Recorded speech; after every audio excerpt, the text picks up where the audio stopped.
Muchísimas gracias, Oscar.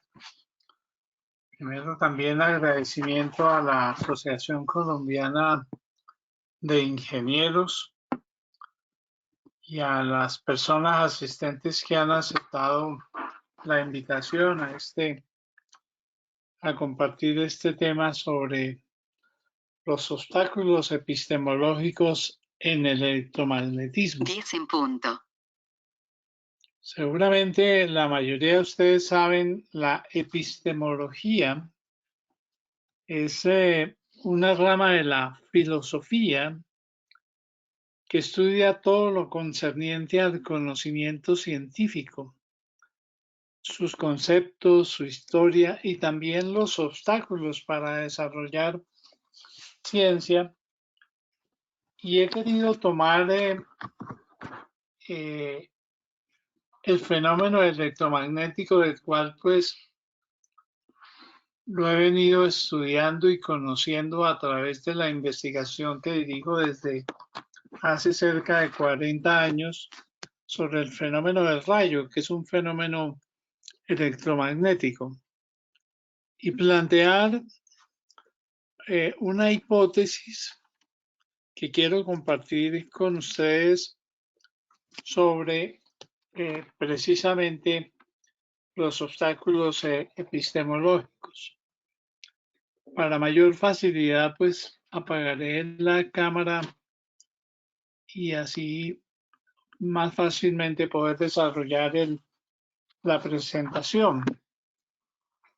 Comenzando por decir lo siguiente, y es que hay miles de historiadores, de escritores, de científicos que han dado cuenta sobre el fenómeno del electromagnetismo a través de libros, a través de artículos, a través de ponencias, de videos, y cómo a través de esas lecturas siempre me ha saltado recurrentemente una pregunta sobre el tema: ¿por qué la humanidad tardó cerca de 2300 años para descifrar, entender y luego dominar y aplicar el fenómeno electromagnético en la vida diaria del ser humano como lo conocemos hoy en día, por ejemplo, con artículos electrodomésticos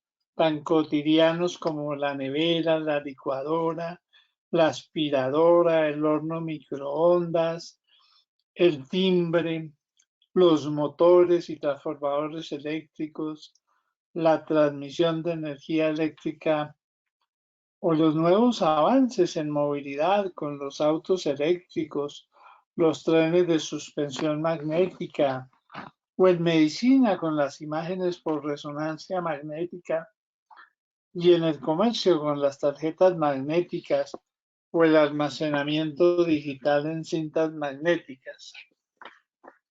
Esa pregunta de por qué se tardó el ser humano 2300 años para dominar ese fenómeno, seguramente hay muchas respuestas a esa pregunta.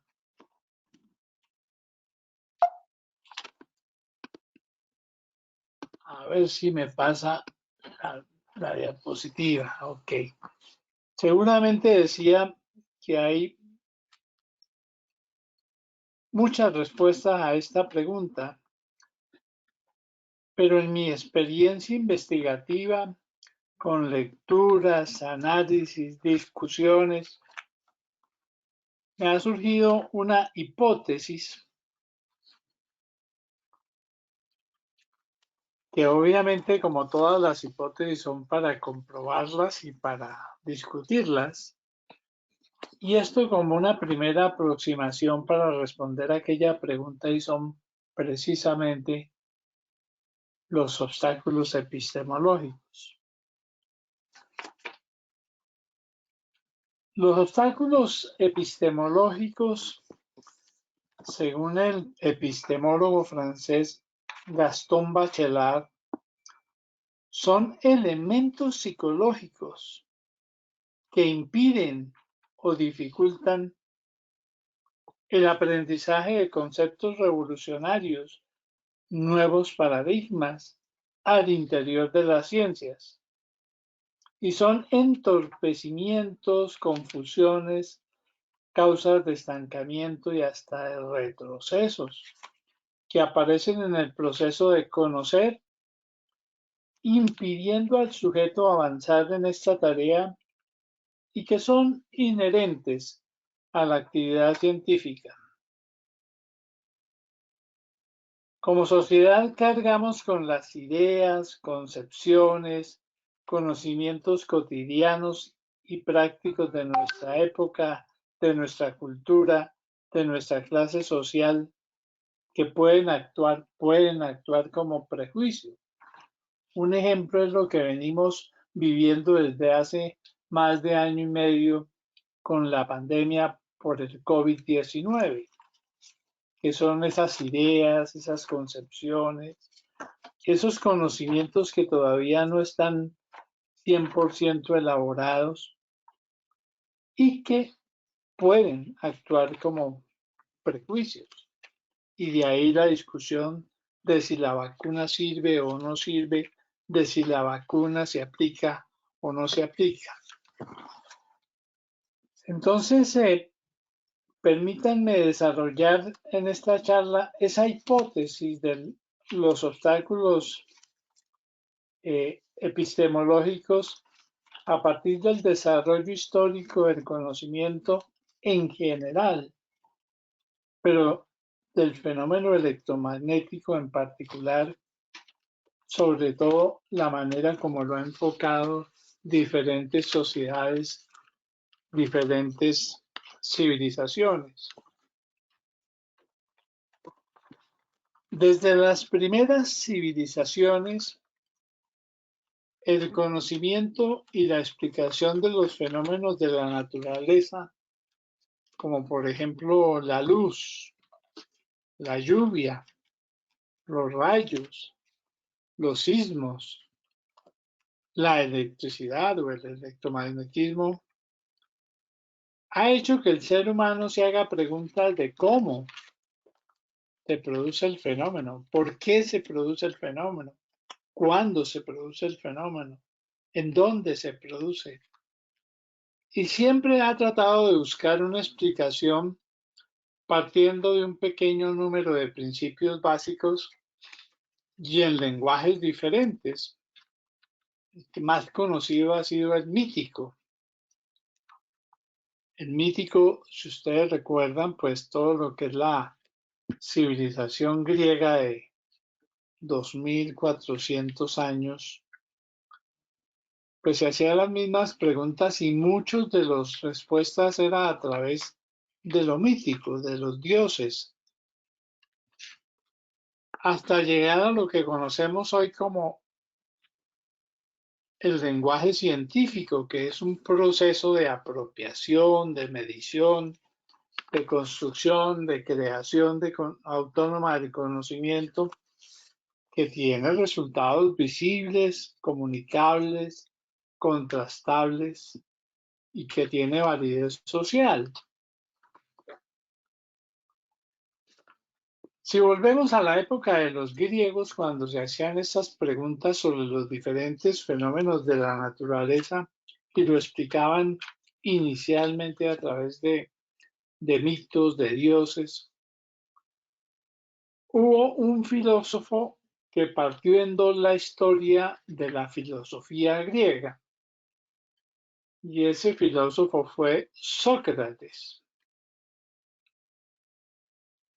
Lo partió hasta el punto en que los historiadores en filosofía hablan de los presocráticos, es decir, de aquellos filósofos que expusieron sus ideas antes de Sócrates. Y este término de presocrático se utiliza para calificar a los sistemas filosóficos y a todos los exponentes que existieron antes de Sócrates, que como decía fue punto de ruptura que ejerció una gran influencia sobre todos los desarrollos filosóficos posteriores a su existencia. Y estos filósofos presocráticos más representativos fueron figuras como Tales de Mileto, Anaximandro, Anaxímenes, Heráclito, Diógenes, Xenófanes, Pitágoras, Parménides. Y los filósofos presocráticos fueron los primeros pensadores que rompieron con las formas míticas de pensamiento y propusieron empezar a edificar una reflexión más racional, es decir, para ir del mito a lo que hoy llamamos logo. Entendían la naturaleza como una substancia permanente y primordial que se mantiene a través de los cambios que sufren los seres naturales. Y en busca de un orden fundamental y simplicidad en la naturaleza, Tales de Mileto, Heráclito, Anaxímenes, Xenófanes y Aristóteles, que eran los más representativos filósofos presocráticos, trataron de describir toda la materia del universo, del cosmos, mediante un paradigma, y que pues muchos lo conocemos, que es el paradigma de los 4 elementos: tierra, agua, aire y fuego. Y fue así como este paradigma, es decir, cómo entendían los fenómenos de la naturaleza a través solamente de 4 elementos, perduró en todas las culturas occidentales hasta que a finales del siglo XIX la ciencia, lo que hoy conocemos como la ciencia, comienza a dar explicaciones con pruebas de laboratorio, modelos mentales sobre la constitución intrínseca de la materia, más allá de ese paradigma de los 4 elementos. Ese paradigma de los 4 elementos, que como decía fue planteado inicialmente por los filósofos presocráticos, entre ellos Tales de Mileto, consideraban que los estados de la materia, según la ciencia moderna y en menor grado, como por ejemplo la tabla periódica de los elementos y el concepto de combustión, pueden ser considerados sucesores de aquel paradigma temprano. Decía que Tales de Mileto planteaba que, por ejemplo, que el agua es el principio y particularidad de todas las cosas en el cosmos, dando así una primera explicación específica del mundo físico. Anaxímenes, otro presocrático, argumentaba que el aire se convierte en las demás cosas a través de 2 nuevos conceptos, que los llamó la rarefacción y la condensación. La rarefacción genera el fuego y la condensación el viento, las nubes, el agua, la tierra y las piedras. Y a partir de estas sustancias se crea el resto de las cosas. Consideraba Anaxímenes que la tierra era un elemento femenino, receptivo y nutritivo. De ahí aparece pues el concepto de la madre tierra. El otro presocrático, que fue Xenófanes, determinó las características de la tierra como desapego y aridez. Y Aristóteles ratificó la teoría de las 4 raíces de Empédocles y fue quien los llamó los 4 elementos esenciales de la naturaleza. Estos 4 elementos fueron usados por Hipócrates cuando describía el cuerpo humano en relación a los 4 humores: la bilis amarilla, que era el fuego; la bilis negra o melancolía, que era la tierra; la sangre, el aire; y la flema o la mucosidad, el agua. Y ese entendimiento de los fenómenos de la electricidad y el magnetismo, como se conocen actualmente, comenzaron a aparecer en la época de Tales de Mileto. Estamos hablando 550 años antes de nuestra era, con el descubrimiento de algunas manifestaciones de la materia. Y una de ellas fue lo que hoy conocemos como la magnetita, que tiene propiedades magnéticas en su estado natural, al igual que la piedra ámbar, que traducido al griego, en griego se dice electro. Y en el caso de la magnetita, debe su nombre original, que era magnetis litos, cuyo significado es piedra de magnesia. Y de allí se derivan los nombres de las palabras magneto, magnetismo. Los nombres de los elementos magnesio y manganeso derivan también del nombre de esta región. Magnesia era una de las 4 prefecturas griegas en las que se subdividía otra región, que era Tesalia, una región geográfico-histórica de lo que hoy son los Balcanes y que pertenece a Grecia, sobre una gran bahía del mar Egeo, que es el Golfo Paréntico o Golfo de Volos.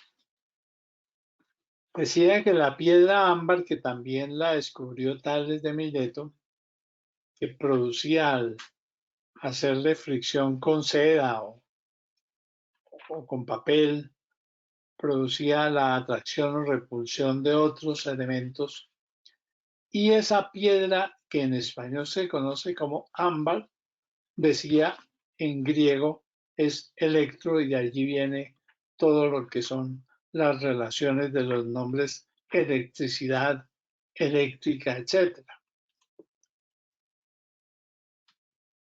Y si damos un salto hacia mediados del siglo XVII, o sea, 2100 años después de que los presocráticos plantearon los 4 elementos, hubo, por ejemplo, un físico y jurista alemán, Otto von Guericke, que seguía insistiendo en el paradigma de los 4 elementos. Y entonces hizo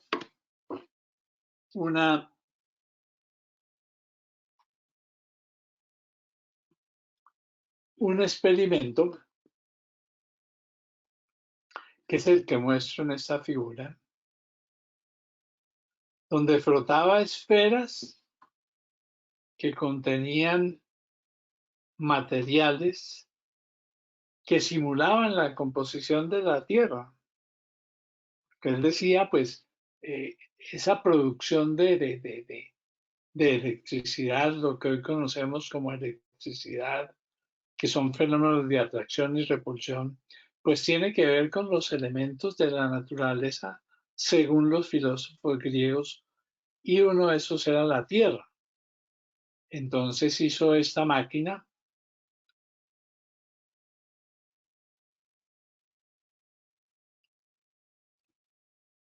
y otro alemán, Gilbert, observó que la imantación del hierro se pierde cuando se calienta el rojo, y estudió la inclinación de una aguja magnética, concluyendo que la Tierra se comporta como un gran imán. Si volvemos a este experimento que hizo von Guericke, que siguió insistiendo en la teoría de los 4 elementos. Él no se dio cuenta y la verdad había inventado la primera máquina eléctrica por pensar solamente en el paradigma de los 4 elementos. He ahí un ejemplo de un obstáculo epistemológico. Seguía creyendo en los 4 elementos y por lo tanto, a pesar de haber hecho un lindo experimento que era el descubrimiento de una máquina eléctrica, no se dio cuenta. Y sobre Gilbert, que entre otras Galileo lo consideraba un buen científico por la discusión del trabajo y del filósofo, disculpe que había dicho que Gilbert era alemán, William Gilbert era inglés, y este observó que la imantación del hierro se pierde cuando se calienta al rojo. Estudió la inclinación de una aguja magnética, concluyendo que la Tierra se comporta como un gran imán. Y esto valió para que Galileo escribiera que sobremanera alaba, admira y envidia a ese autor por los muchos logros nuevos y verdaderos hechos por él, en vergüenza de muchos autores mentirosos, decía Galileo. Para aquella época lo que se escribía sobre imanes era considerado una tradición inútil, superstición absurda, aunque divertida. Y un ejemplo de las creencias tradicionales que refutó Gilbert fue la de que la piedra imán perdía su fuerza, ojo a lo que planteaban, perdía su fuerza de atracción cuando había presencia de ajos, cuando había presencia de sangre de cabra o había presencia de diamantes. Y entre otras demostró que no tenía no tenía efecto el rodear un imán con 75 diamantes, como lo planteaban en aquella época.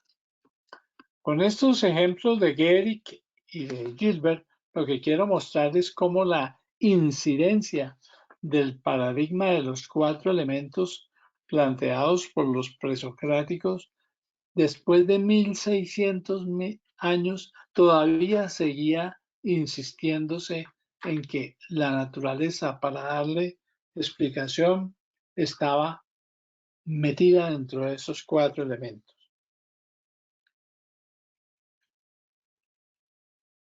El trabajo, por ejemplo, sistemático del inglés Gilbert dio no solamente bases sólidas a las futuras investigaciones sobre el magnetismo, sino que a partir de sus experimentos desarrolló técnicas de fabricación de imanes permanentes o artificiales, precisamente con el objeto de utilizarlo en brújulas.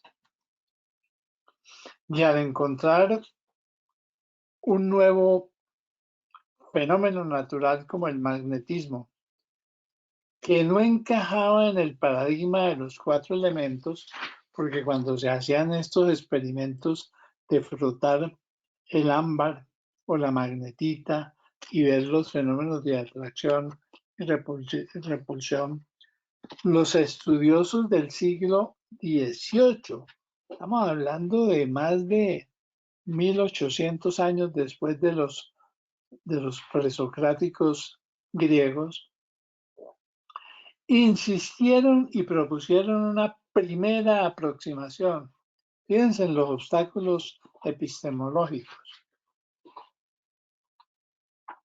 Y decía que propusieron una primera aproximación y definieron al fenómeno natural que se veía en la atracción y repulsión. Decían que eso era un fluido sutil y como se producía cuando se frotaba la piedra ámbar, que como decía se da en la región de Magnesia, y que su nombre ámbar en griego es electro, entonces le pusieron un nombre también muy sutil y lo llamaron ahí fuego eléctrico, porque decían, no es agua, no es tierra, no es aire, pero se parece al fuego y se da debido al frotamiento del ámbar, que es electro, entonces le pusieron fuego eléctrico como un ligero acercamiento a uno de los cuatro elementos, el fuego. Y asimismo otros estudiosos de la época insistían que la repulsión entre dos cuerpos era un efecto secundario de la naturaleza mecánica bajo la influencia de otro gran científico que fue Newton, cuando planteaba que si un cuerpo actúa sobre otro con una fuerza, que él la llamaba acción, este reacciona contra aquel con otra fuerza de igual valor y dirección, pero de sentido contrario, la reacción. Entonces, observen ustedes cómo se plantea un paradigma de los cuatro elementos y 1800 y más años, 2000 años, otros curiosos como Getty, como,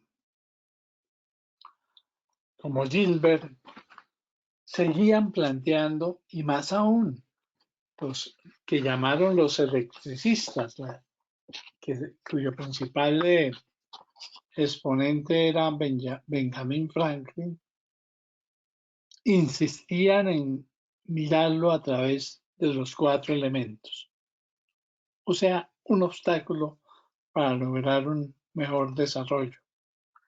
Precisamente a mediados del siglo XVIII, el político e inventor estadounidense Benjamin Franklin hace un gran aporte al conocimiento del fenómeno electromagnético cuando plantea el principio de conservación de carga eléctrica. Aquí es importante clarificar que a pesar de que en esa época no se conocía el concepto de carga eléctrica, y él, en vez de llamarla carga eléctrica que no se conocía, entonces la llamó fluido eléctrico, pero lo que él planteaba fue un principio de conservación del fluido eléctrico, o sea que ni se pierde ni se gana, sino se transforma, y que era algo intrínseco a la materia. En el año 1749, Franklin propuso, además de el experimento famoso de la cometa, el experimento de la caja del centinela o garita, en la cual una persona estando en un banquillo aislado, sosteniendo una varilla de acero terminada en punta y extendida verticalmente varios metros, podía atraer el fuego eléctrico de una nube de tormenta que pasara por encima. Todos estos experimentos, al desconocerse aún las magnitudes de los fenómenos, pues hizo que corrieran un gran riesgo, incluido Franklin, por lo de la cometa, que sin embargo europeos como Richman trató de hacer ese mismo experimento de la cometa y fue fulminado y muerto por un rayo. Pero solamente los trabajos de Franklin y de sus seguidores inmediatos surgió una teoría que podía explicar casi todos esos efectos y proporcionó así un paradigma para las subsiguientes investigaciones. La teoría de Franklin suponía que cierta cantidad de lo que él llamó fluido eléctrico determinaría el estado neutro. Entonces, un exceso o defecto debido al frotamiento daría electricidad o fluido eléctrico de distinta clase. Y conforme a esta suposición, sugirió llamar a la electricidad, que hasta esa fecha se le denominaba vítrea, como fluido eléctrico positivo y a la que resultaba de la resina del ámbar como negativa. Es lo que hoy conocemos en las baterías y en general en la electricidad, los polos positivos y negativos. Es un efecto, es una consecuencia del planteamiento de Franklin sobre,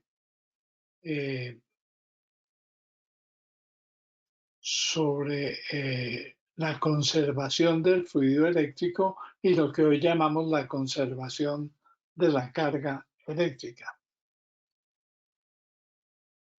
Y posteriormente, ya en 1789, un par de décadas después de Franklin, el biólogo y químico francés Lavoisier, con el Tratado Elemental de Química, lideró la consolidación de la disciplina química, y aclaró el concepto de elemento como una sustancia simple que no se puede dividir mediante ningún método de análisis químico conocido, y elaboró una teoría sobre la formación de compuestos a partir de los elementos. O sea, ya comienza a entenderse la naturaleza mucho más allá de los cuatro elementos.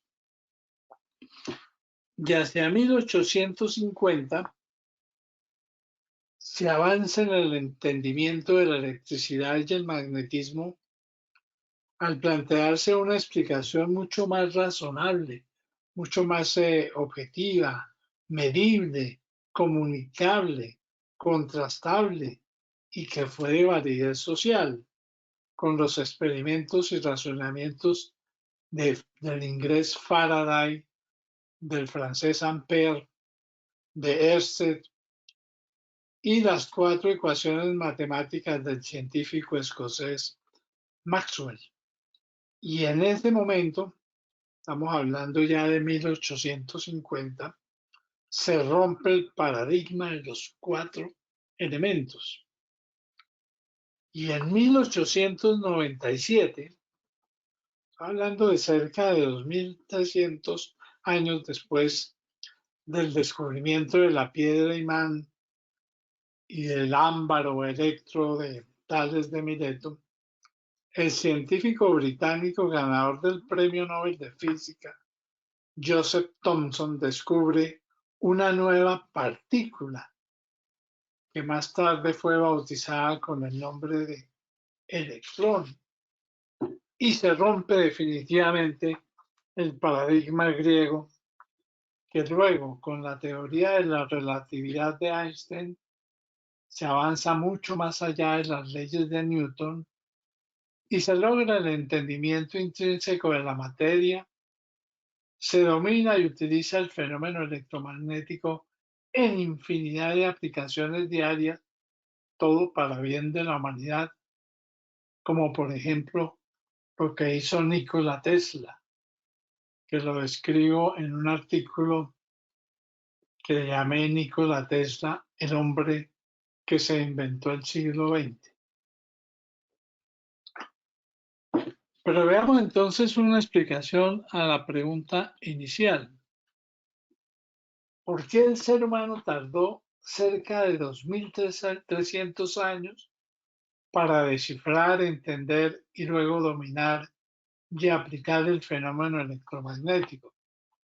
Entonces decía que hay muchas respuestas a esta pregunta, toda vez que el conocimiento como tal es una representación mental de la realidad objetiva y dado que esta es dinámica, el conocimiento sobre un fenómeno de la naturaleza como el electromagnetismo tiene que ajustarse, enriquecerse o eliminarse para dar paso a otro que explique mejor la realidad objetiva. Como decía, proceso que se ha llevado más de 2300 años. Sobre la teoría del conocimiento, los aportes más importantes Los hicieron el filósofo y epistemólogo y físico francés Gaston Bachelard con el planteamiento de los obstáculos epistemológicos y otro el filósofo político y abogado inglés Francis Bacon, que él lo planteaba como los ídolos. Ambos encontraron elementos al interior del intelecto que dificultan el conocimiento certero de lo real y no permiten la adecuada evolución del espíritu para que pueda pasar de un estado precientífico caracterizado por el objetivo, lo inmediato, lo dado por los sentidos, a un estado científico que es caracterizado por las ciencias físicas actuales. Bacon publicó su obra magna, que la llamó Novum Organum, trata sobre la lógica del procedimiento técnico científico y es una lógica que se opone a los planteamientos de Aristóteles y que resultaba buena solo para una disputa verbal. Y él planteaba que era necesario liberarse de los prejuicios que obstaculizaban las nuevas ideas.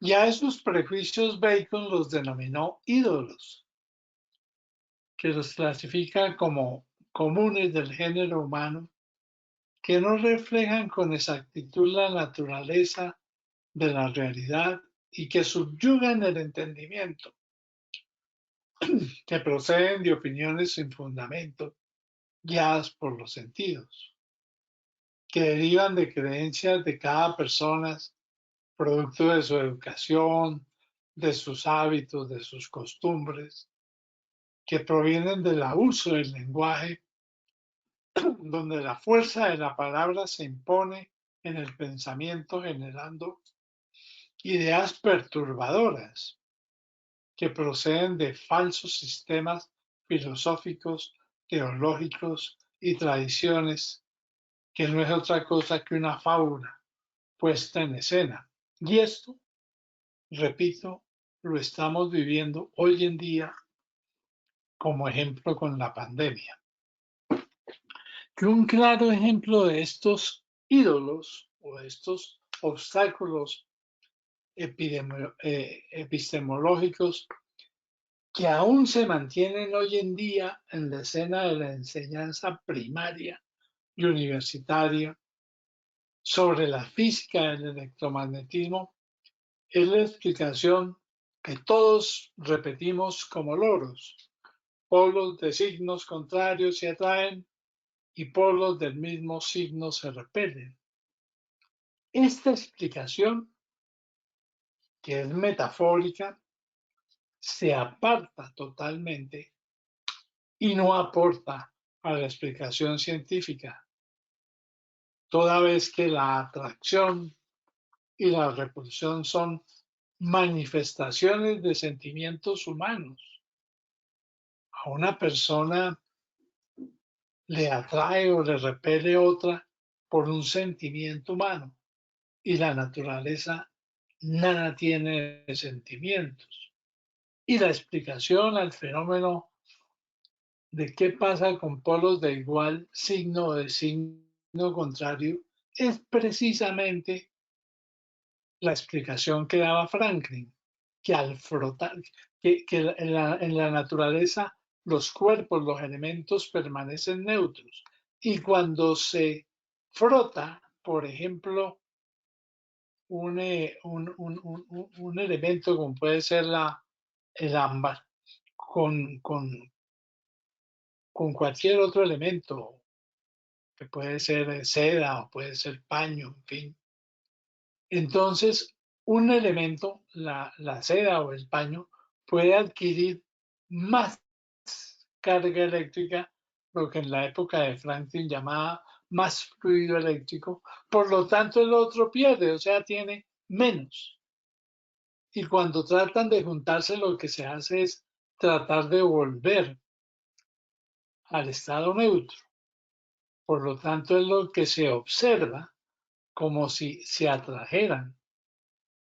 esos dos elementos. Pero si ambos elementos tienen más cantidad de fluido eléctrico o lo que hoy llamamos carga eléctrica, pues entonces lo que se observa es que se repelen, pero la mejor explicación a este fenómeno no es que polos de igual signo se repelen y el signo contrario se atraen, sino que es un principio de conservación de carga eléctrica.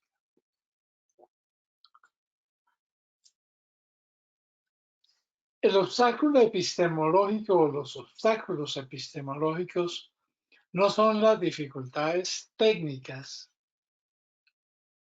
de un proceso investigativo, sino, según Bachelard, la mayoría de los obstáculos son psicológicos y están en la mente del investigador, en sus preconceptos, en sus prejuicios, que se deben superar para avanzar objetivamente en el proceso de búsqueda del conocimiento. ¿Cuántos no hemos vivido en discusiones de hoy en día sobre el COVID, la vacuna, la no vacuna, precisamente esos preconceptos, esos prejuicios que nos llevan precisamente a aceptar o a rechazar todo el fenómeno que está ocurriendo? Bachelard identifica 10 obstáculos epistemológicos. Los llama la experiencia temprana, el obstáculo realista, el verbal, el conocimiento unitario y pragmático, la sustancialista, el realista, el de la digestión, la libido y el conocimiento cualitativo. Y los tres primeros, que son la experiencia temprana, el obstáculo realista y el verbal, coinciden con lo que llamó Bacon los ídolos. Y el primero que se debe superar es el de la experiencia primera, la experiencia temprana, que está conformada de informaciones que se perciben y se alejan en el espíritu generalmente en los primeros años de la vida intelectual o en los primeros conocimientos que tenemos sobre el fenómeno, insisto, en el COVID-19. En este obstáculo radica la importancia de la educación temprana sobre los fenómenos de la naturaleza, que debe ser enseñada con bases rigurosamente científicas, con metáforas, pero explicadas científicamente, comprensibles y agradables al alumno para que no se convierta en un prejuicio, para que no se conviertan en un obstáculo. El segundo es el obstáculo realista, que consiste en tomar la noción de sustancia como una realidad, que no se discute y de la que parte toda una serie de conocimientos que tienen relación directa e indiscutible con la naturaleza de la sustancia misma. Como no se puede explicar, se la toma como causa fundamental o como una síntesis general del fenómeno natural al que se le asigna. Una sustancia real, misteriosa, como fue en su época y hoy en día el imán o la piedra de magnesia, dejó de ser un problema científico para convertirse en la generatriz de toda una realidad y aparecieron la magia, la atracción, la repulsión. Y el tercer obstáculo al que se refiere Bachelard y Bacon es el verbal, y se ubica en los hábitos verbales utilizados cotidianamente, los que se convierten en obstáculos más efectivos cuanto mayor sea su capacidad explicativa. Gaston Bachelard muestra que los obstáculos epistemológicos se presentan no solamente en la ciencia contemporánea, sino también de manera muy evidente en la antigüedad y en la época medieval. con lo que se pone de manifiesto que los obstáculos epistemológicos no son propios de una comunidad científica en especial o de una etapa de la historia del conocimiento, sino que están presentes en los sujetos que han pretendido hacer ciencia a lo largo de todos los tiempos. Y es sólo mediante la superación sistemática de los obstáculos epistemológicos como el espíritu puede evolucionar de un estado precientífico en el que la materia prima del conocimiento es la realidad circundante a uno en el que la misma noción de realidad se toma como una excusa para hacer ciencia, en el que nuevos conocimientos surgen de nuevas realidades existentes, a veces únicamente como símbolos matemáticos.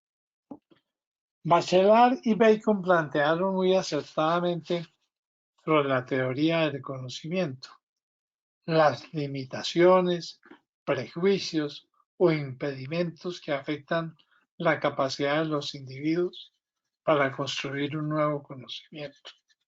Insisto, es lo que hoy en día estamos viviendo con el COVID. Pero hoy en día considero que existe un obstáculo adicional a los considerados por Bacon y Bachelard, y es lo que llamaré el obstáculo epistemológico del subdesarrollo, producto del avance en el conocimiento de la naturaleza en países llamados como Estados Unidos, los europeos o los asiáticos, y que lamentablemente muy pocos aportes hemos hecho en los países llamados emergentes, en vías de desarrollo o el tercer mundo, como Colombia, en el que el prejuicio de aquellos países desarrollados hace que difícilmente se reconozca y avance en nuevo conocimiento si ellos no lo han planteado o publicado previamente. Y para que un investigador del llamado tercer mundo sea reconocido a nivel mundial, lamentablemente es necesario que salga de su propio país y trabaje en una institución del primer mundo. Dos ejemplos. Mario Molina es el paradigmático obstáculo epistemológico del subdesarrollo. Molina se graduó como ingeniero químico en la Universidad Nacional Autónoma de México y salió de su natal México hacia Estados Unidos a los 25 años y se vinculó a las principales universidades norteamericanas como California en Berkeley y el MIT, y en el año 1995 recibió el Premio Nobel en Química como ciudadano estadounidense. Álvarez Lleras, por su parte, fue un ingeniero civil de la Universidad Nacional de Colombia. Y a pesar de haber formulado en el Congreso Científico celebrado en Washington en el año 1914 un cuerpo de doctrina que propuso llamarla meteorología tropical, hoy en día en el mundo académico internacional de la física atmosférica no se le reconoce este aporte y no se le referencia bibliográficamente. Álvarez Lleras para la Academia Internacional no existe. Y para superar este obstáculo epistemológico del subdesarrollo, pues se requiere una política pública de largo aliento con apoyo estatal real a la ciencia, a la tecnología, a la innovación y un trabajo social de varias generaciones, pues la ciencia y la tecnología son actividades culturales, son actividades sociales. Es una forma de conciencia social que es el resultado y reflejo de la acción del ser humano sobre la naturaleza. Además, la ciencia y la tecnología son el reflejo de conexiones históricas fundamentales que se observan entre los fenómenos naturales y sociales a lo largo del tiempo y el espacio.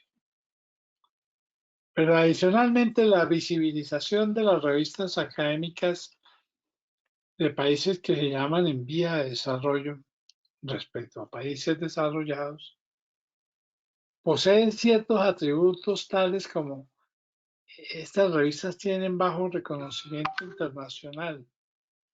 Hay una barrera lingüística de los autores porque para poderse dar a conocer internacionalmente, el idioma universal hoy en día es el inglés. Hay baja disponibilidad de acceso en línea de las revistas de estos países.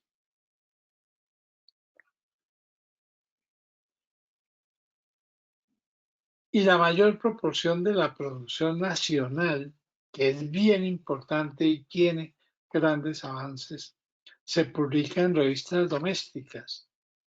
Y las revistas no son una industria, no son subsidiadas apropiadamente y hacen énfasis en sostener la actividad de investigación local.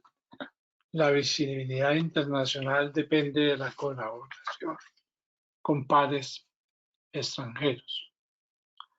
Entonces, para finalizar en estos obstáculos epistemológicos planteados por Bachelard y en la noción de los ídolos que Bacon clasifica como prejuicios psicológicos comunes al género humano, es decir, las limitaciones o impedimentos que afectan la capacidad de los individuos para construir un nuevo y revolucionario conocimiento, estaría la respuesta de las dificultades de un país como Colombia para desarrollar políticas públicas en ciencia, tecnología e innovación y específicamente del lento avance en el conocimiento del fenómeno electromagnético y sus posteriores aplicaciones.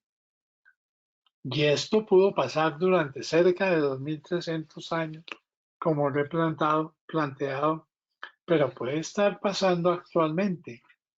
Las limitaciones impuestas por anteriores paradigmas, es decir, ese conjunto de prácticas y saberes que definen el entendimiento de la naturaleza durante un periodo específico de tiempo. Insisto,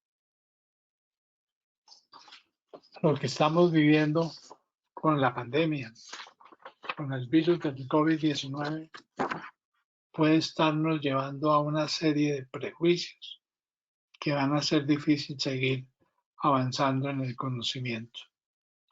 Con esto, pues, les agradezco su atención y si hay comentarios o preguntas, pues, bienvenidos.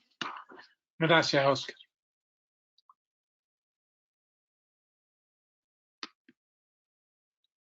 Gracias a usted, ingeniero Horacio. Muchas gracias por esta presentación, por este tema tan interesante. Vamos con el ingeniero Héctor Ávila. Ingeniero Héctor, adelante, por favor, con su pregunta. Podemos darle clic al icono del micrófono que se encuentra en la parte superior derecha, por favor.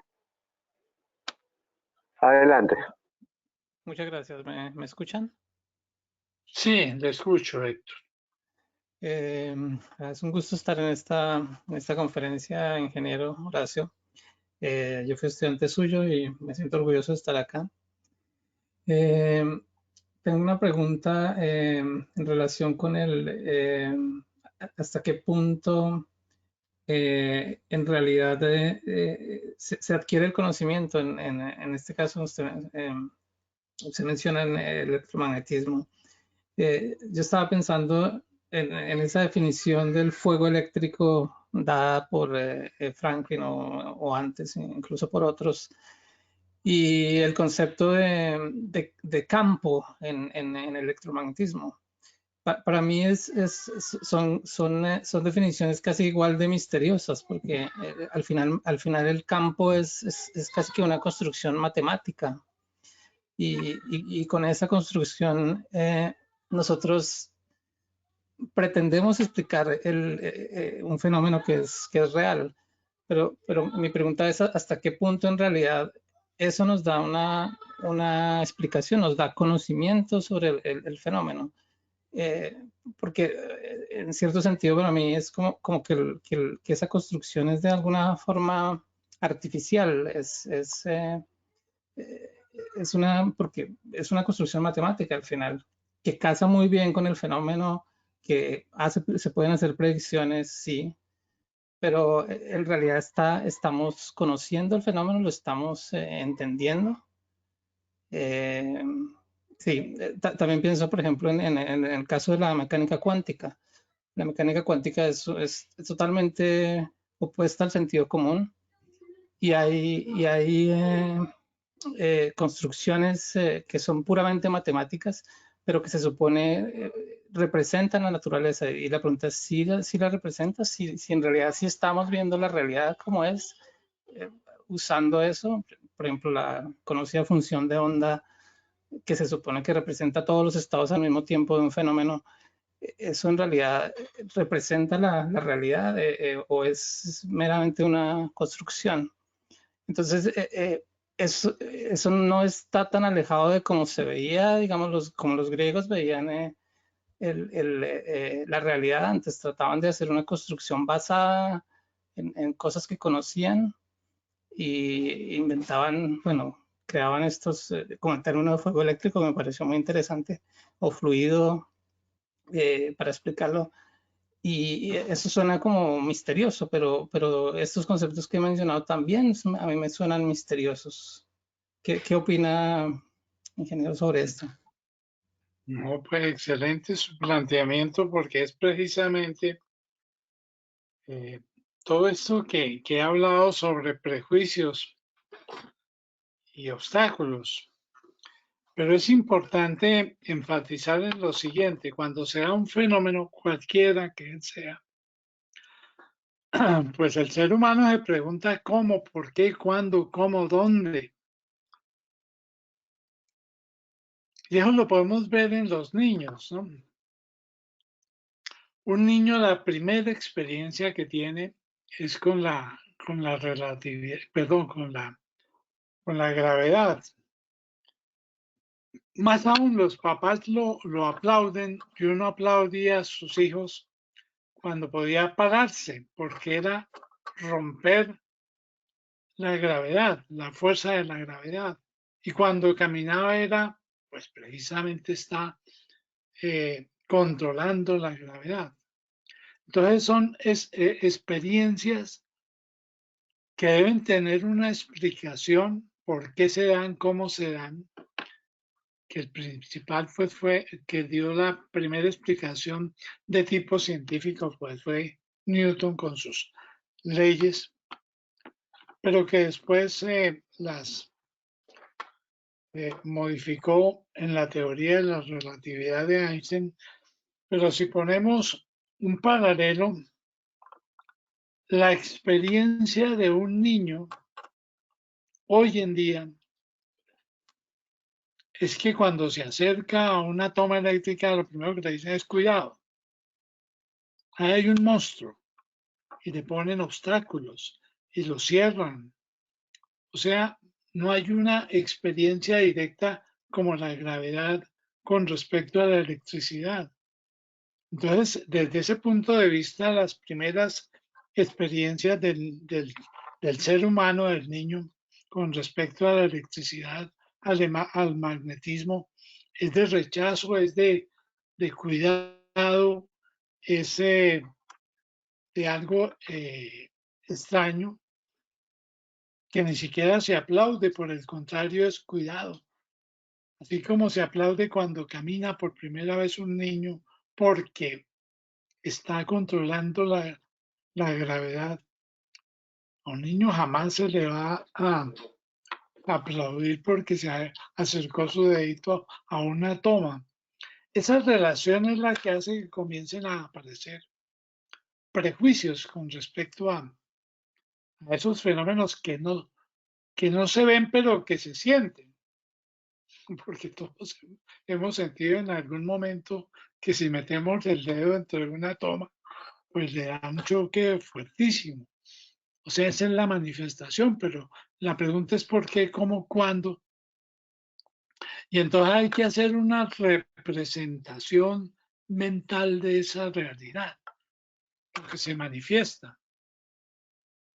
Porque si yo tengo un objeto y sobre ese objeto yo pretendo hacer toda una teoría, 11 en punto. pues tengo que ir un poco más allá de ese objeto, de qué está compuesto, cómo es. Y ahí es donde entra toda la teoría de los elementos, de los átomos, de las partículas elementales, que poco a poco hemos venido conociéndola a través de nuevos equipamientos, precisamente gracias al desarrollo de la tecnología del electromagnetismo. Pero esa representación de la realidad, esa del choque eléctrico por meter un dedo, la de un rayo que se convierte en un momento dado en un fenómeno mágico, pues hay que darle una explicación.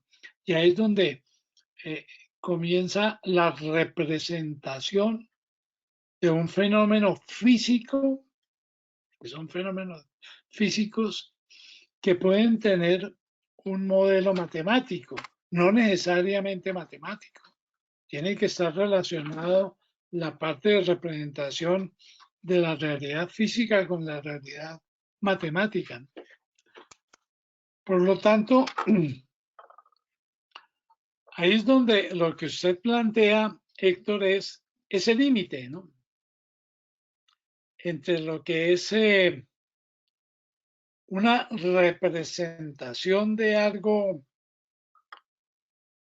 que intrínsecamente hay que especular y representar física y matemáticamente con algo que lo veo, lo siento, lo mido.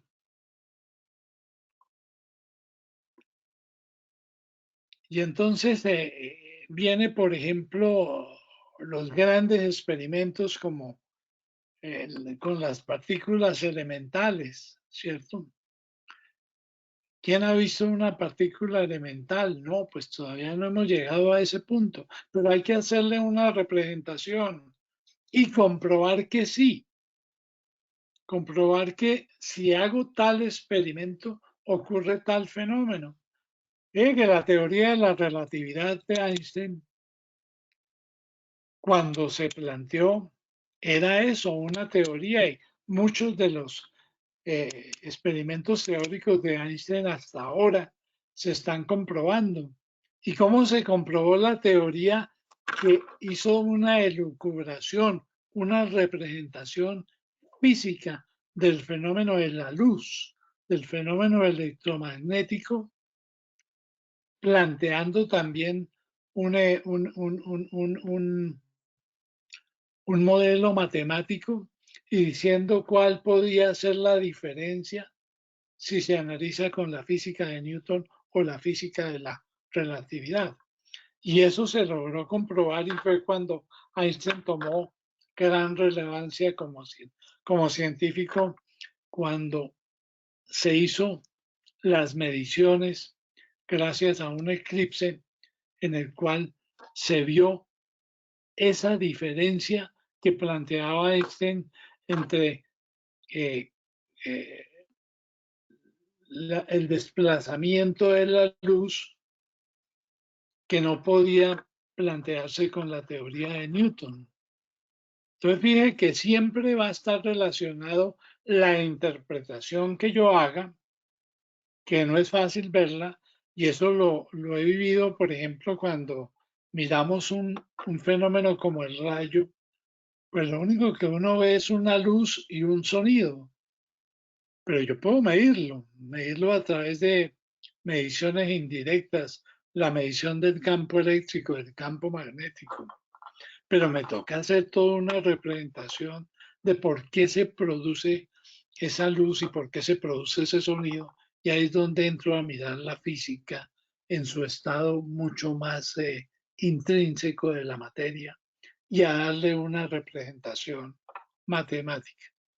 Por lo tanto, esos fenómenos, como tú bien dices, Héctor, y pues eso nos pasa a todos, que son extraños aún para nosotros, el concepto de campo eléctrico, de campo magnético, de todas maneras, si bien tienen representación matemática, también tienen una respuesta física. Y eso es lo que se ha venido comprobando desde el punto de vista científico. Si yo hago tal experimento, el resultado debe ser este, que fue lo que planteó Einstein y se le comprobó con la medición del eclipse, las variaciones de distancia que planteaba precisamente en, en su teoría. Pero para finalizar esto, ustedes nunca se han aterrado de cuando van en el carro y ponen el Waze, que una persona que uno no ve pero sí oye le diga si quiere llegar a tal sitio en 20 metros doble a la derecha.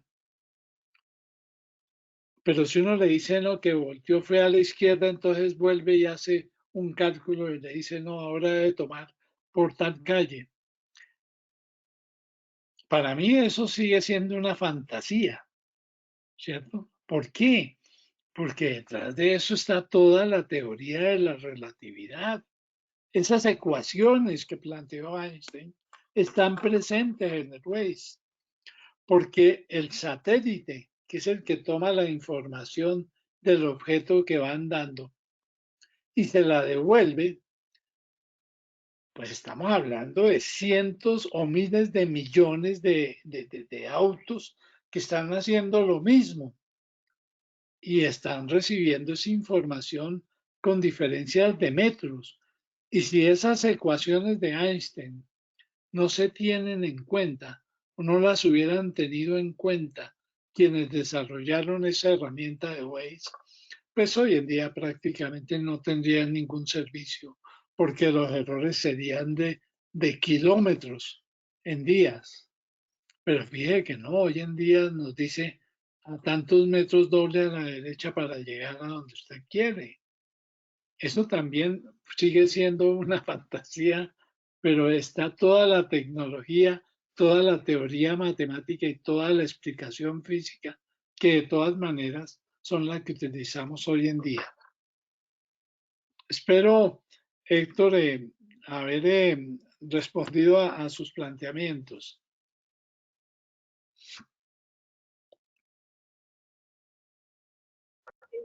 Ingeniero Héctor. Ingeniero, muchas gracias. Sí, sí, me sirvió mucho para aclarar, sí.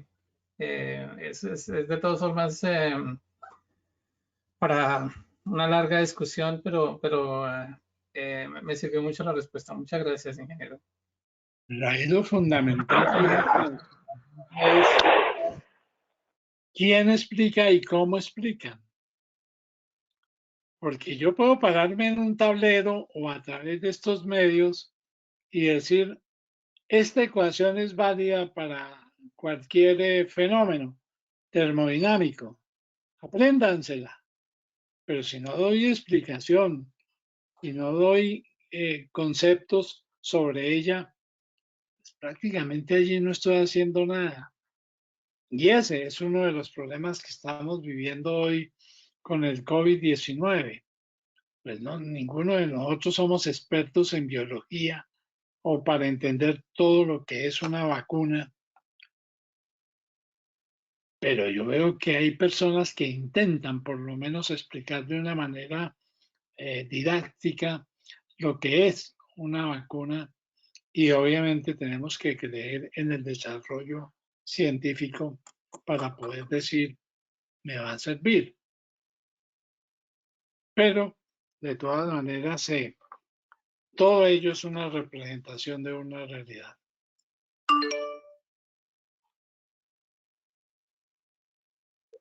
Perfecto, ingeniero Horacio. Vamos con el ingeniero Leonardo Andrés Dueñas. Vamos a verificar si tiene micrófono, ingeniero Leonardo. Por favor, intentamos darle clic al micrófono, al icono del micrófono que tiene en la parte superior derecha.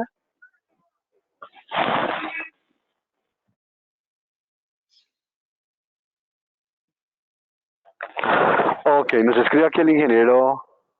Tengo problemas con el micrófono, ok. Nos transmite la pregunta.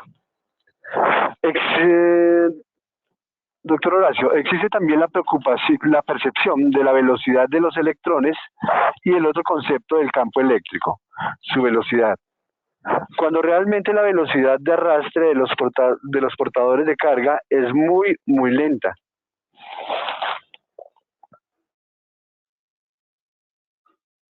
Discúlpeme, Leonardo, no entiendo bien la pregunta. Ok, ingeniero, vamos a leerla nuevamente. Existe también la percepción de la velocidad de los electrones y el otro concepto de campo eléctrico, su velocidad.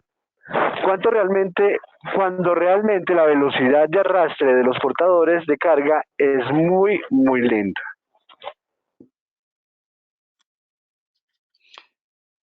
Valdría la pena saber a qué se refiere muy lenta, de qué magnitudes podríamos estar hablando, Leonardo.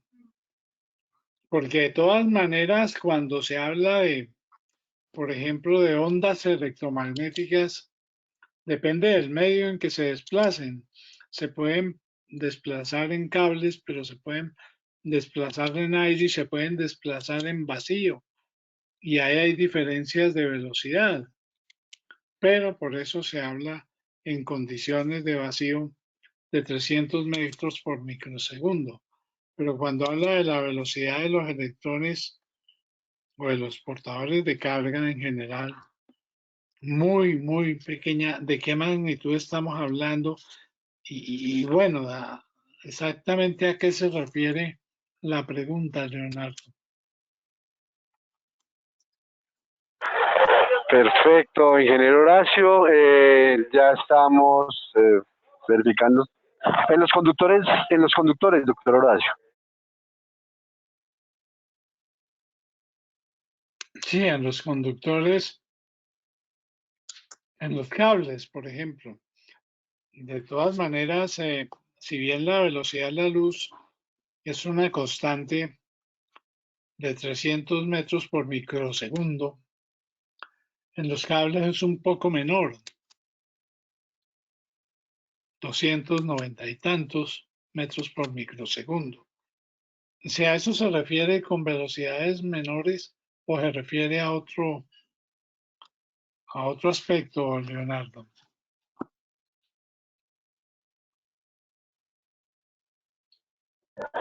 Perfecto, doctor Horacio. No tenemos más preguntas por el momento. Entonces daríamos por finalizada la sesión de hoy. Ingeniero Horacio, ¿esta presentación la podemos compartir con los ingenieros asistentes? Sí, yo le envío el PDF ya para que puedan compartirla. Excelente, ingeniero Horacio. Bueno, en nombre de la Asociación Colombiana de Ingenieros Ascien, ingeniero, y del Departamento de Servicios al Ingeniero que hacemos posible traer a colación esta clase de temas, agradecemos en verdad su disposición y como siempre, que esperamos poder contar con su conocimiento en futuras actividades. Muchas gracias, ingeniero Horacio. Muchísimas gracias a los asistentes. Perfecto, señores asistentes. Recuerden inscribirse en www.ascien.org en todas nuestras actividades virtuales. Una excelente tarde, feliz viernes y feliz fin de semana. Buen descanso para todos. Feliz fin de semana.